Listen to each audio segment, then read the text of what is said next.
Welcome back to hell. When we last left you, Elon Musk and his team of broccoli-haired, Zin-dipped Zoomers had infiltrated the Office of Personnel Management and the United States Treasury Department's payment system.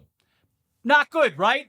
I'm not getting good feelings about this. I'm feeling pretty alarmed, but don't worry. If Chuck Schumer's calm, then baby, I'm calm. But this gave unprecedented and potentially illegal access to government systems to an unelected billionaire who has, of course, multiple conflicts of interest, and who also seems to be doing a fascism speedrun. Now, it is hard to overstate just how dangerous this is. Musk has essentially taken control of the country's wallet. He is the wallet inspector. And they handed it over to him, And like suckers. That money affects every single facet of American life. Medicare, Social Security, millions of jobs.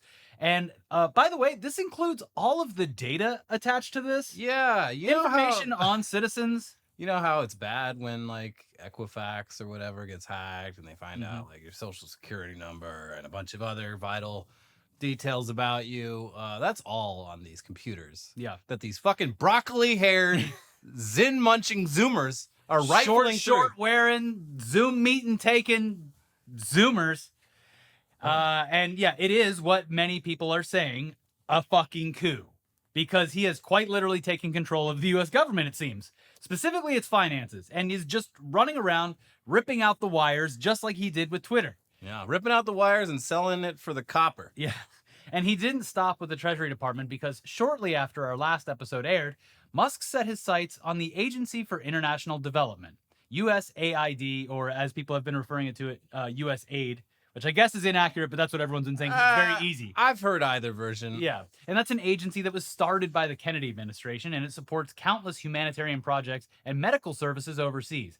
And it is a relatively low-budget agency that, when operating correctly, not only makes our country look pretty good, but also literally saves lives and stops the spread of illness. There are very few aspects of the United States government on an international level that are actually a net positive. Mm-hmm. This is one of them. And they're getting rid of it. Again, this seems very targeted because in the grand scheme of things, in the federal budget, this is very small and very beneficial. Talk about like return on investment. So a big aspect of this that no one seems to I've hardly heard anyone for or against talking about it, except for a few people, is like big thing is like Africa, right? Africa has a lot of important natural resources and Congo, whatnot. South Sudan. And over the last like couple decades, China's been coming in and like giving these African nations a lot of free shit, basically in exchange for access to minerals and also shipping and other things. And the U.S. has countered that with aid, which is not nothing, but the Africans are like, I don't know. And the U.S. is like, don't go talk to those Chinese people. We got your back. And now we don't. Now we don't. The funding goes to support people in countries like Ethiopia, Congo, South Sudan, and Ukraine, providing essential aid, while only accounting for less than 1% of the federal budget. A drop in the bucket. But I guess providing vaccines, medication, shelter, food, and access to clean water is too woke for the D.O.G.E committee. Yeah. I hate saying it. Who have targeted the agency and have already begun to just dismantle it with the full approval of the president. Which again, they can't do that. Illegal. Well, they can't, but they did. They're doing it, but they're not supposed to be able to. And, Hey, wait, no, you're not. You can't do that. It isn't said enough. It isn't acknowledged enough that everything these fucking people are doing is illegal. Yes, it's against the rules. It's against the law, and the fact that people are just like, wow, Elon's he's got some big ideas for the government. Yeah, he's breaking the fucking law. It's very annoying. So USAID is clearly being targeted, not because it's going to make a significant dent at all in overall government spending, but because it's a humanitarian project and probably because it has provided aid to Ukraine and Gaza in more recent years. Yeah, they're probably very upset with that. Late on Sunday, people who worked for the agency noticed they'd been locked out of their email accounts and received a notice that the headquarters was closed for business. Then Prime Minister Elon Musk popped up on his social media platform to hold a safe space. An X space, where he rants and raves about how USAID is or was an incredibly radical left organization. And this was an illuminating conversation because He finds glee in destroying this. there's that, but it's also, I mean, none of us assumed that this man knew really anything about how the U.S. government works. But, the average American at least went to high school here and got like a very brief overview of it, and he didn't. Mhm. And his understanding of how any of this shit works is just imagine the dumbest person you've ever seen on Facebook. Yeah. That's the guy that is running because the he's government. reposting literal Facebook Yeah. disinformation on his public timeline constantly. So yeah, in response to a story about how senior officials from USAID were put on leave after trying to stop Doge employees from accessing their systems, Musk said the agency is a criminal organization and that it was time for it to die. He would also go on to say that it is a radical left political psyop, and that he and his lackeys spent the weekend feeding USAID into the wood chipper. Could have gone to some great parties. Did that instead. As it got later, Musk hosted a Spaces audio chat where he said it was beyond repair.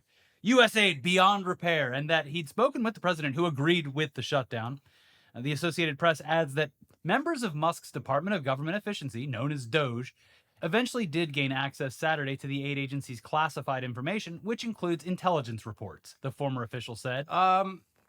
Seems bad, but at this point, clearly there's a precedent set that it doesn't fucking matter. Levels of classification doesn't matter. If you're important enough, you can just look at whatever the fuck you want, show it to whoever the fuck you want. And not it doesn't that, matter. Barge down the door and demand to see it. Yeah. With no, even if it were approved through some sort of action, official act, which I don't think it has been. The confusion of somebody busting down your door like that night and being like, hey, I need access to your most sensitive data. And again, it's just so silly describing this as like a woke operation when like the fundamental goals of USAID are pretty closely aligned with the CIA and like that kind of shit. Like they do good work, but not necessarily for a good reason. It was started to make us look better than the Soviets. Yeah. That's literally what it was. Yeah. Anyways, it continues. USAID, whose website vanished Saturday without explanation, has been one of the federal agencies most targeted by the Trump administration in an escalating crackdown on the federal government and many of its programs. It's been run by a bunch of radical lunatics, and we're getting them out, Trump said to reporters about USAID on Sunday night. Yes. An article from Jonathan Geyer in New York Magazine goes into some crazy details about the final days of the USAID as we know it, and it shines some light on exactly how this D.O.G.E committee operates starting last Monday. Senior USAID leadership were purged for actions that, as an official put it, appear to be designed to circumvent the president's executive orders and the mandate from the American people. Okay. The agency official who executed the purge, which he said came from Musk's Department of Government Efficiency, tried to undo it and was purged too. On Tuesday afternoon, White House Press Secretary Caroline Leavitt said there was about to be 50 million taxpayer dollars that went out the door to fund condoms in Gaza, a claim that was quickly debunked. I believe it was, feminine products, which you need even if you're in a war zone. Mm-hmm. The White House rhetoric kept escalating. We looked at USAID as an example. 98% either donated to Kamala Harris or another left-wing candidate, White House Deputy Chief of Staff Stephen Miller told CNN. I mean, they're telling you why they're doing this. It's not for any other reason. We're punishing people who voted for the other person, even though we won. Also, that you won. That is not confirmed at all. Yeah, there's no way to look that up unless they've somehow. I mean, that would have to be.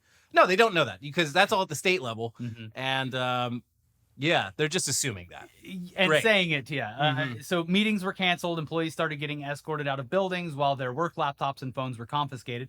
At this point, people still assumed that this is just some drastic budget cuts. But then things got even weirder. On Friday, employees logged on to find Gemini, Google's AI feature, was running on their systems, as happened everywhere else Google Workspace is used. During a Google Meet session between a few dozen employees located in Washington and worldwide, the person running the meeting said Gemini was recording them. Everything you say in front of the device is captured, transcribed, and sent somewhere to some server, the senior official recalls hearing. Okay. Then the website was taken offline and D.O.G.E reps attempted to gain access to their systems, but both the chief of staff and head of security at USAID tried to block access, and they were suspended for doing so. For doing the job. Yeah, this is the Monty Python, they were sacked, and then they were sacked, and then they were sacked bit over and over again. But just like with the Treasury Department and everything else DOGE has just strong-armed its way into, they not only have access to extremely sensitive personal data on American citizens, but now also people around the world who rely on us for support. Of course, Trump can't legally shutter a government agency without congressional support. That would be silly, ridiculous, and illegal. And that statement would make sense in any other timeline. But as we've seen over the past 2 weeks, his administration is literally just doing whatever it wants. And they're seeing what is going to stick while unforeseen consequences continue to pile up. Every episode is just like, how do I even start or end this? Yeah. There is literally so much going on that it feels insane trying to even chip away at it, especially here on the West Coast. First moment of the morning, I turn off my alarm, and then I'm blasted by it. Just boom. Yeah. So yeah, please bear with us, because while Musk and his problematic age gaps were gaining control of sensitive government systems and irreparably destroying entire agencies, Trump decided to kick off his long-awaited trade war by adding substantial tariffs to goods being exported by Canada and Mexico, and a little side tariff for China, because why not? Apparently that one's a little parlay. In addition to pre-existing tariffs, so... Yeah, well, a little bit more. Yeah. Not to jump ahead, but yeah, the Canadian and Mexican tariffs, they've already been put on hold as both countries agreed to participate in a bunch of smoke and mirrors, essentially, about stopping the fentanyl. Yeah. Even though everyone knows this isn't what these tariffs are about. I saw, especially the whole idea that fentanyl is coming from Canada. It was it was like 40 pounds. It was like in the last year. one police drug bust photo worth of fentanyl. Yes. Anyway, according to data from the DEA in 2024, only about 43 pounds of fentanyl was seized at America's northern border. Is that a lot?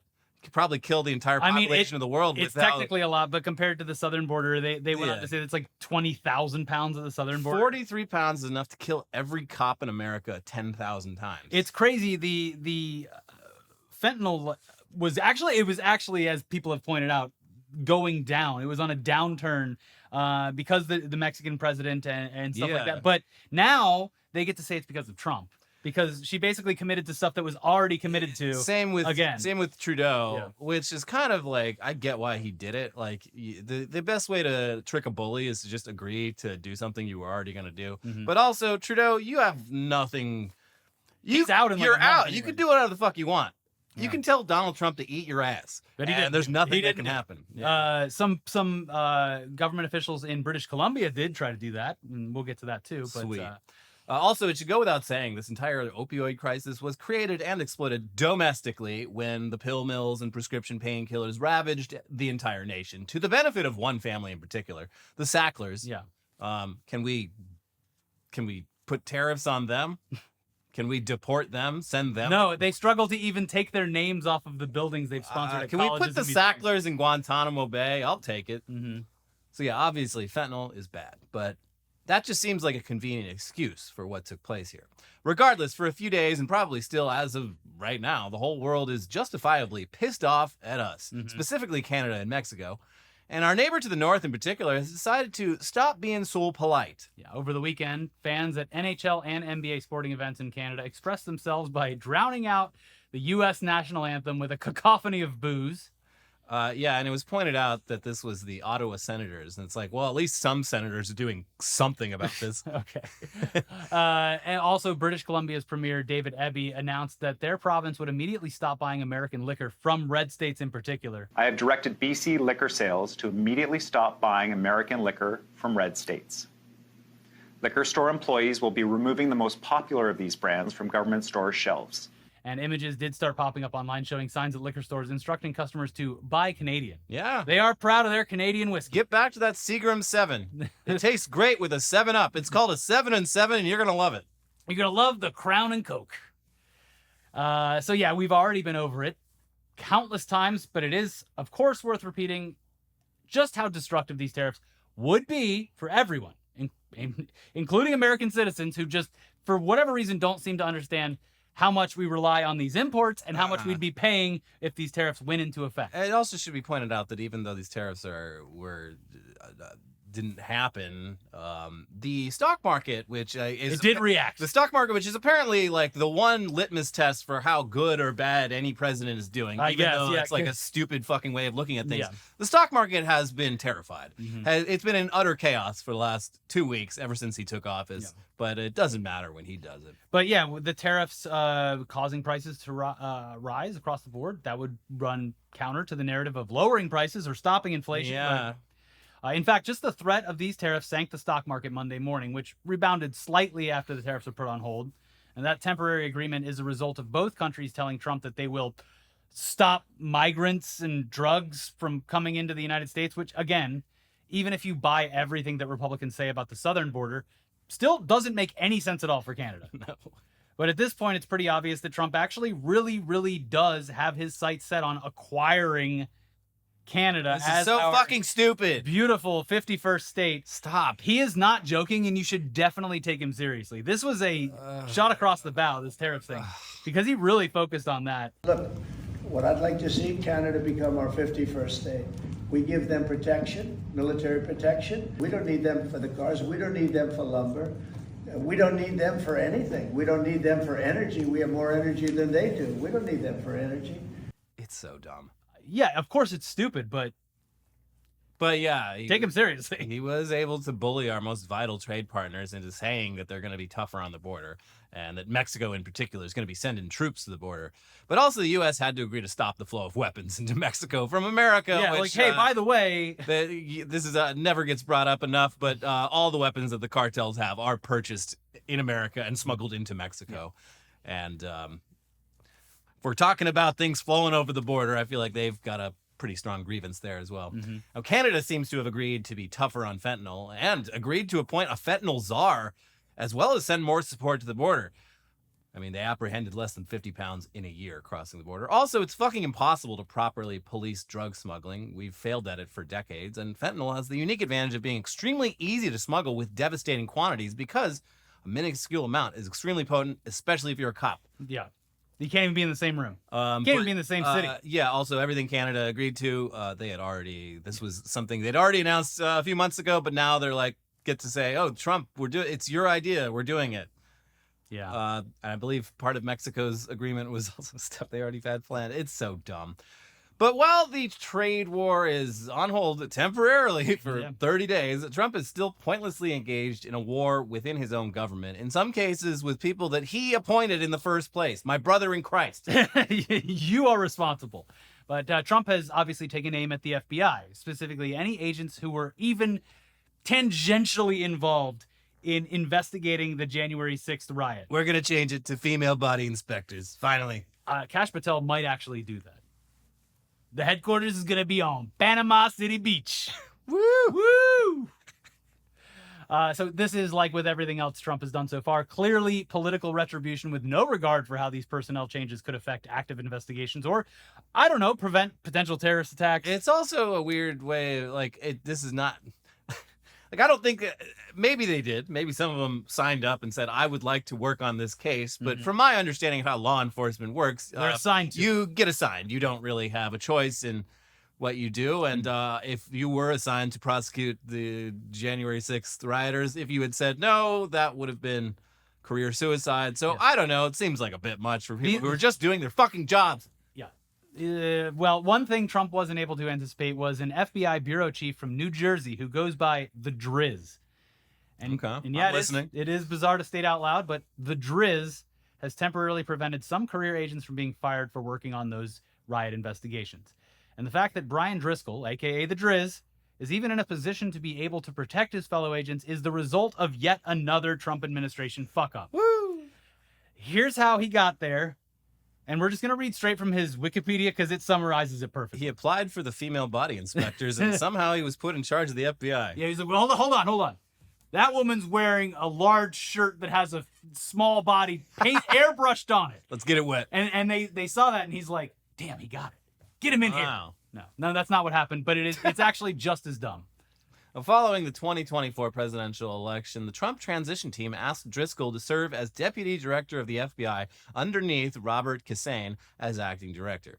In 2025, following the inauguration of Donald Trump, Driscoll became acting director of the FBI because the White House website incorrectly listed him as acting director and Kassane as deputy director. Instead of fixing the error, the pair swapped their temporary FBI roles, according to the Wall Street Journal. Hey, let's just make this easier. It's already out there. We're not going to have them redo this statement. Look, both of us don't give a shit. Yeah. You want to be the boss? We're probably going to get fired within like a few weeks, like, so who cares? Yeah, seriously. Okay, Drizz, you're in charge. Our best course of action here is to fly as under the radar as possible, and so we should just leave it. Yeah. Anyways, with more on how the Drizz was able to shield some members of the FBI, here's NBC News. Acting FBI Director Brian Drizz Driscoll on Friday refused a Justice Department order that he assist in the firing of agents involved in January 6 riot cases, pushing back so forcefully that some FBI officials feared he would be dismissed, multiple current and former FBI officials told NBC News. And they add that during one of his confirmation hearings for the role of FBI Director, Kash Patel stated under oath that all FBI employees will be protected against political retribution, but that just over 24 hours later, Driscoll notified the FBI workforce that he had been ordered to remove 8 senior FBI executives by Emil Bove, the acting deputy attorney general and Trump's former personal defense lawyer. Driscoll also said he had been told to turn over the names of every FBI employee involved in investigating January 6 rioters.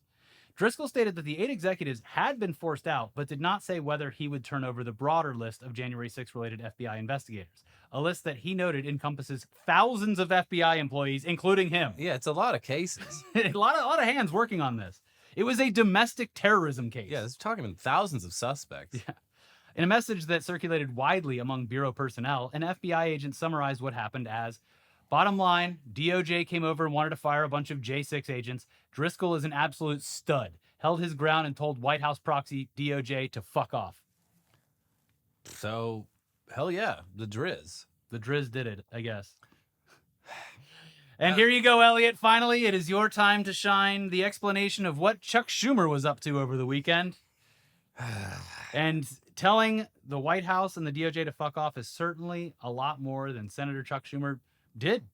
Or, like, look, it's probably someone running his accounts, but still. I mean... People did say that he did make public appearances this weekend. Yeah, but even then, like, it wasn't Schumer specifically, but, like, one of the Democratic congressmen or senators, like, was down at USAID, and he was like, Elon Musk, if you wanna be doing this, you need to go and be confirmed by Congress. It's like, well, he told me he can't do that. He would be confirmed by Congress. No, he can't easily. do this. Just tell him he can't do this. Oh God, they're so fucking cucked. Yeah, they need to clean house, but they won't.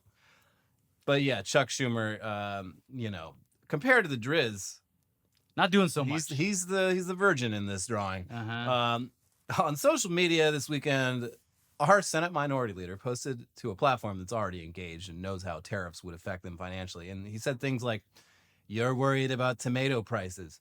Wait till Trump's Mexico tariffs raise your tomato prices. You're worried about grocery prices. Don's raising prices with his tariffs.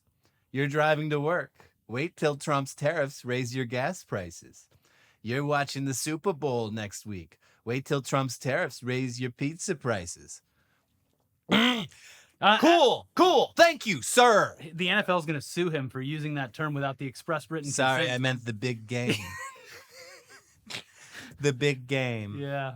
So, I don't know. It'd be even cooler than those tweets that you just did. Doing something. Doing literally fucking anything. My God. I mean, I know you're the minority party here, but, like, at least show, like, so much of politics is projecting an image that you fucking care. And that's what Trump is doing. That's what Trump is doing successfully with the tariff stuff. Yeah. And all these other things. He's gathering these wins that aren't actually anything. He's just marketing it as something that's bigger than. Yeah. The Republicans understand this. Every time they're not in power, they're great at keeping the attention on them and complaining about culture war fucking issues. everything. Yes. And Democrats, when they're out of power, I don't know. They're having a really expensive pizza party, I guess. Anyways, yeah, we do have to take a quick break now to calm down and regroup. So let's pause and breathe and thank today's sponsor for supporting the show. This episode is sponsored by Shopify. Nobody does selling better than Shopify. Home of the #1 checkout on the planet and the not-so-secret Shop Pay, which boosts conversions up to 50%, which means way less carts being abandoned and way more sales for your business. When you think about businesses that are selling through the roof, like Aloe or Allbirds, sure, you think about a great product, a cool brand, and good marketing. But an often overlooked secret is actually the businesses behind the business, making selling, and for shoppers buying, simple. For millions of businesses, that business is Shopify. I just said business 100 times. Yeah, they're in the business of business. You can trust. So if you're into growing your business, your commerce platform better be ready to sell wherever your customers are scrolling or strolling. On the web, in your store, in their feed, everywhere in between. It's business, baby. Businesses that sell more, Elliot, they sell on Shopify. Basically, every band or record label that I buy merch or music from uses Shopify, and it is great for keeping track of those orders because a lot of times it's pre-orders. It's months in advance. I'm like, where is this thing? I've got an old man mush brain, so it's honestly super helpful having my online orders tracked all in one place. So upgrade your business. And get the same checkout experience as those retailers. Sign up for your $1 per month trial period at shopify.com/itdaily, all lowercase. Go to shopify.com/itdaily to upgrade your selling today. Shopify.com/itdaily. And yes, now back into the news. Back to the business at hand, the news. And folks, I am sorry. I'm always trying to find something sort of positive or uplifting to put in an episode, but you know what? A little sugar with this poison would be nice. Nah, today actually just sucks in general because in addition to everything else that's going on, and of course, in addition to the microplastics in our balls, there are also, no surprise here, microplastics just all over our brains too. Yeah, I was very worried about the balls. I'm terrified of what the microplastics are doing to my brain. Probably nothing good. Yeah, I would assume nothing good. Probably just advanced dementia. Yeah. So yeah, born too late for asbestos and lead. Born right on time for microplastics. And also asbestos and lead. Yeah, those fires really kicked all that stuff up. Great. Here's The Guardian with more on this latest scientific paper about how we are all fucked. Yeah. The exponential rise in microplastic pollution over the past 50 years may be reflected in increasing contamination in human brains, according to a new study. It found a rising trend in micro and nanoplastics in brain tissue from dozens of postmortems carried out between 1997 and 2024. The researchers also found the tiny particles in liver and kidney samples. The human body is widely contaminated by microplastics. They've also been found in blood, semen, breast milk, placentas, and bone marrow.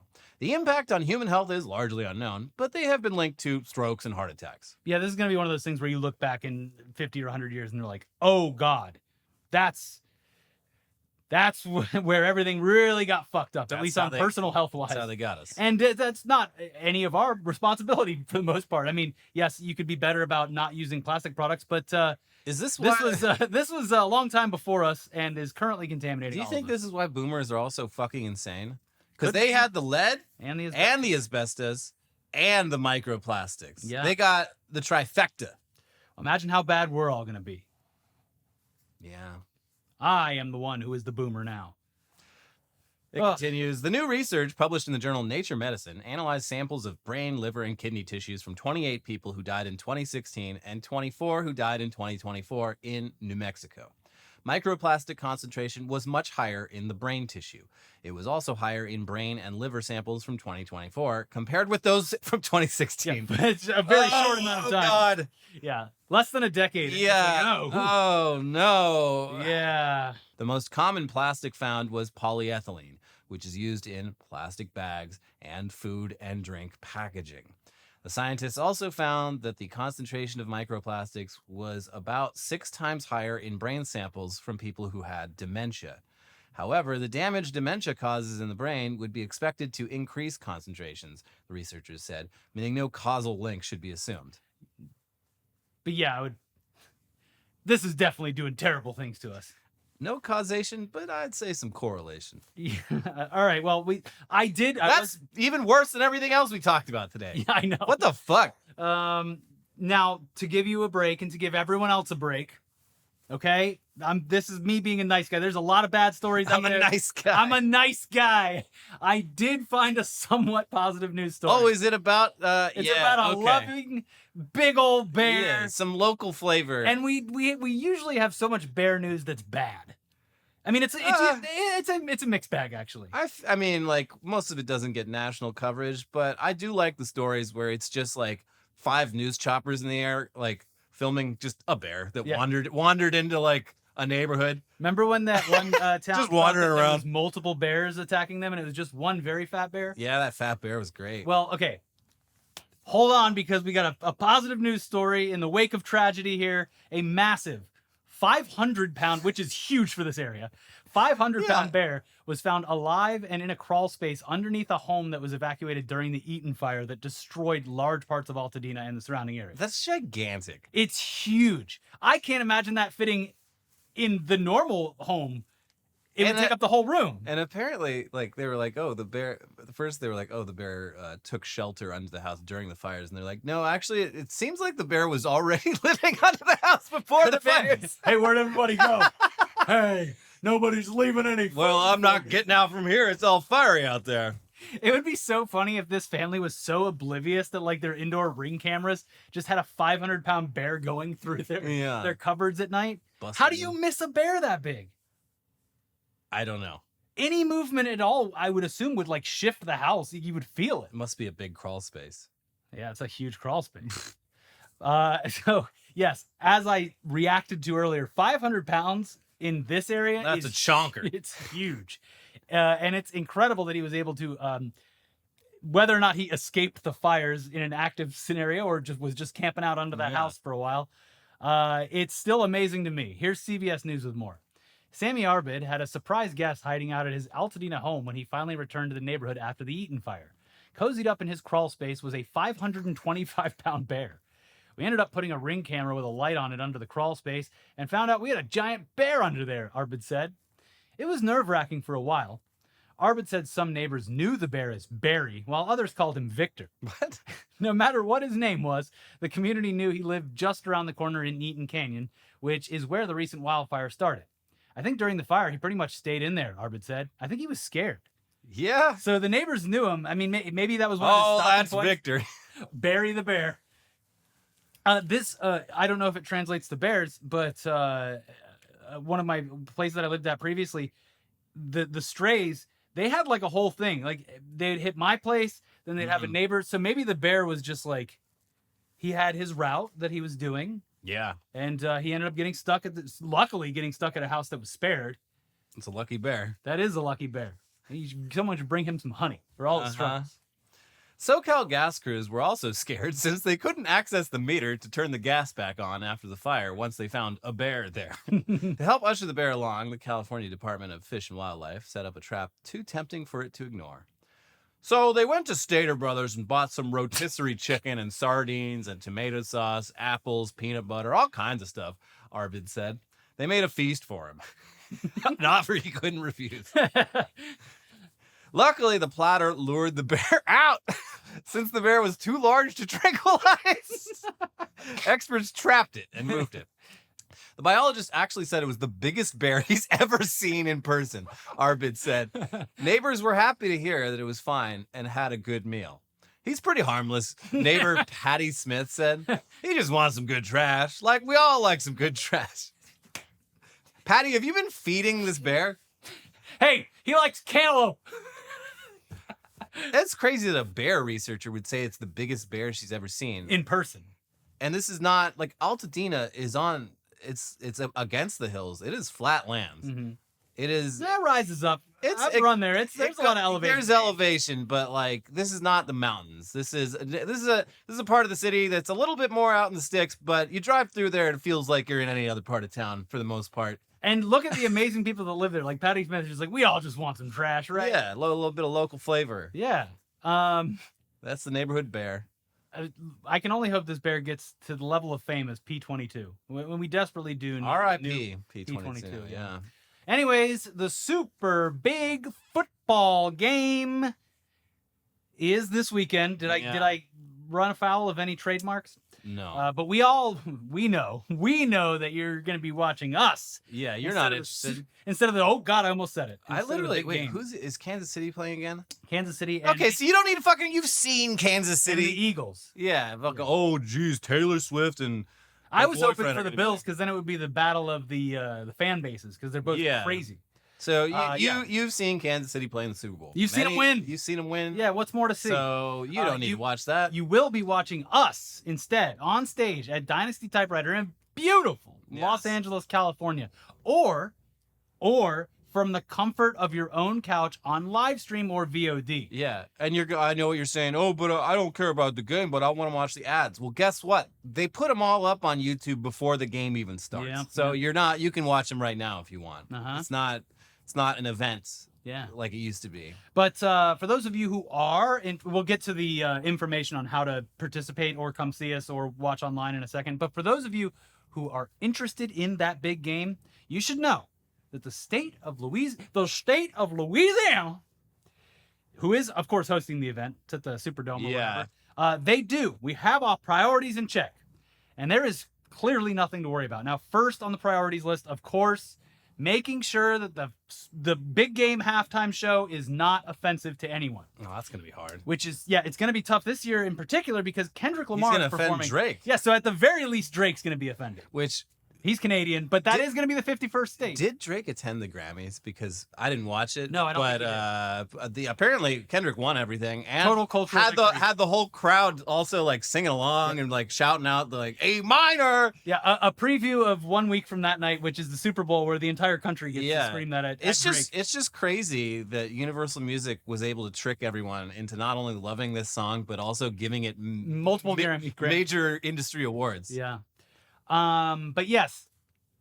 At the very least, you would assume Drake would be offended, though. It's the Deep South. They love pedophilia, so they'll be fine with the song.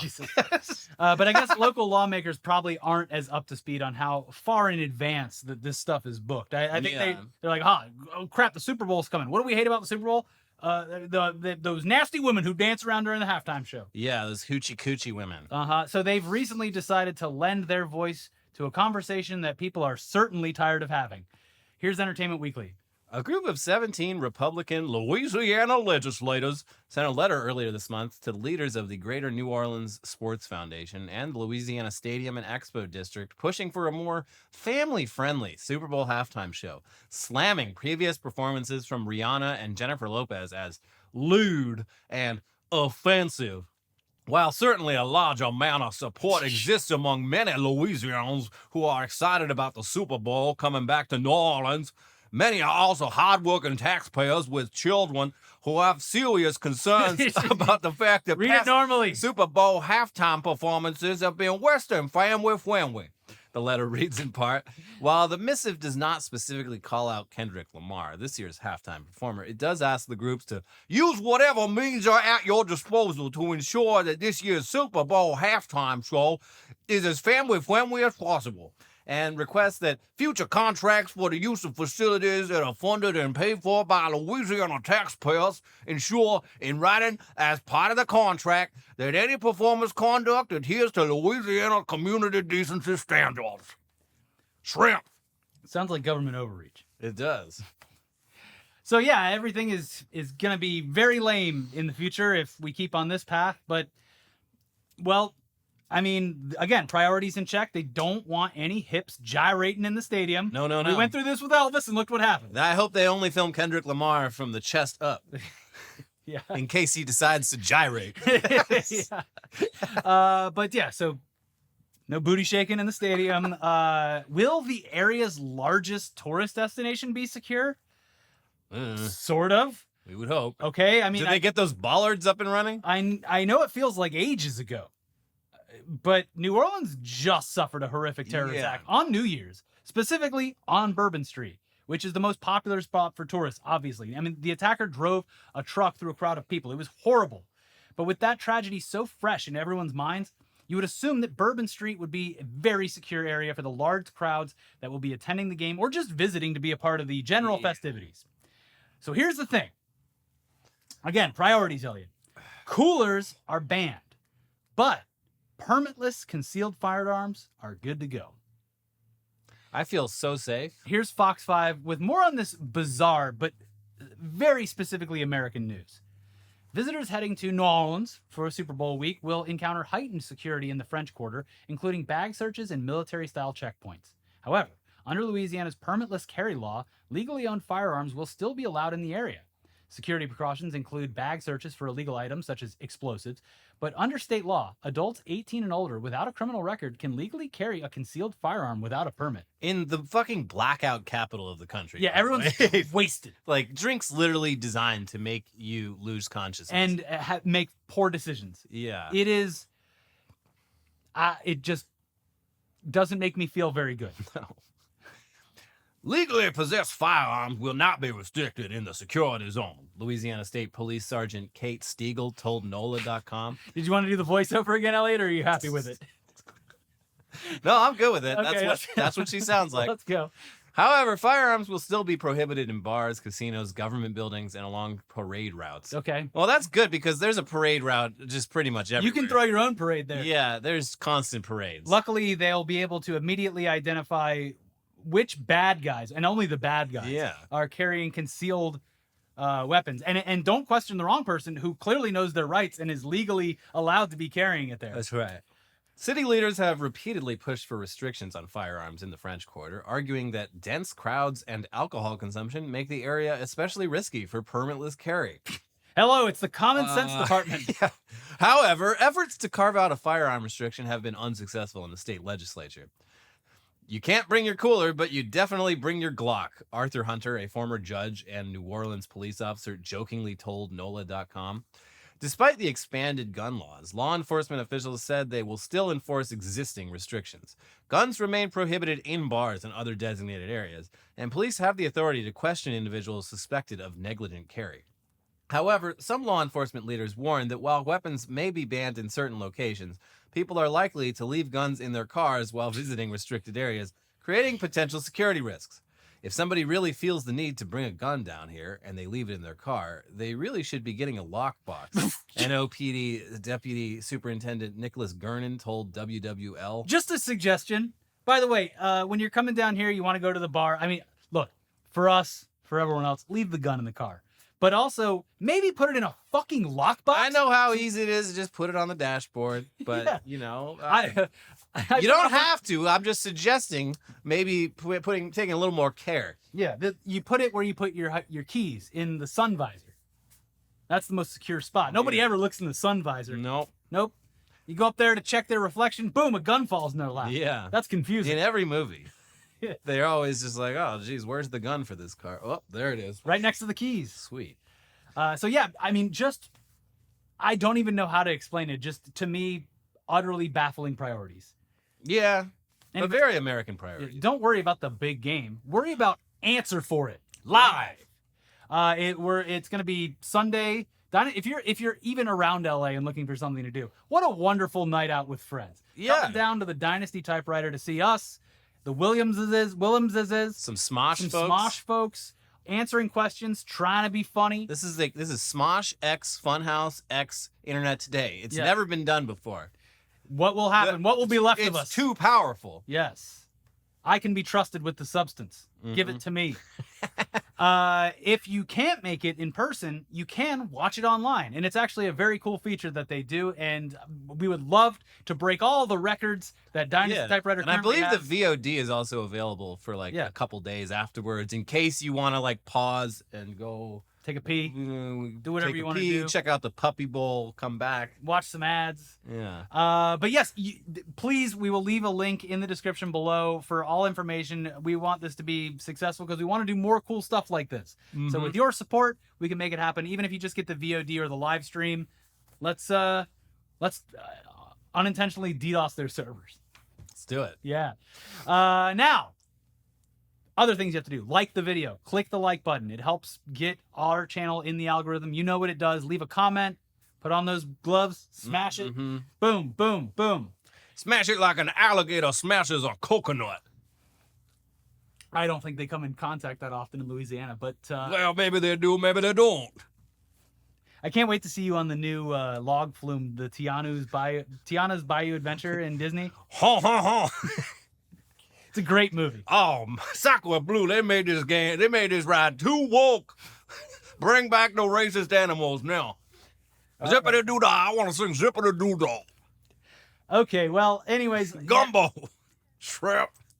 All right, the like that you took back because of that, put it back on the video, subscribe to the channel, and you know what? In these interesting times, why not click the join button? Yeah. Click the thank button. We'll spin the iPad around. You click the tip. Those buttons are like a daiquiri for your fingertips. Yeah, what he said. We'll see you soon for, I guess, tech news, but honestly, it's just going to be more of what's going on. Yeah, they need to slow down. All right, we'll see you soon. Take a breather. Bye. Bye-bye.